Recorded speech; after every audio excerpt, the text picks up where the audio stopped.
居港关帝宫佛堂香坛举行关帝宫圣诞庆典，现场气氛庄严肃穆，信众共同参加祭拜仪式和祈福法会，以表达对关帝宫的崇敬与敬仰。华人信众齐聚居港本扎国宁路关帝宫佛堂，共同庆祝关帝宫圣诞庆典以集体祭拜仪式拉开序幕，向被尊封为武圣的关帝宫表达敬意。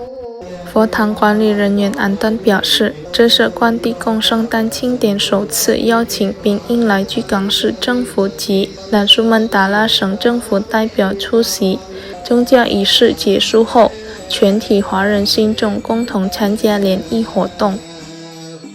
Dewan Tekong ini orang yang sangat disiplin, jujur, kemudian memang panglima yang benar-benar memang menjunjung nilai-nilai dari kedisiplinan. Harapan untuk Palembang, semoga Palembang bisa rukun, harmonis, damai, dan agenda-agenda ini dapat terlaksana dengan bahagia. Hari ini yang pertama kali merayakan ulang tahun Dewa Kwan Tekong, cukup meriah dan ramai, dan didatangi dari Bapak Pemda Perwakilan dari Ratu Dewa。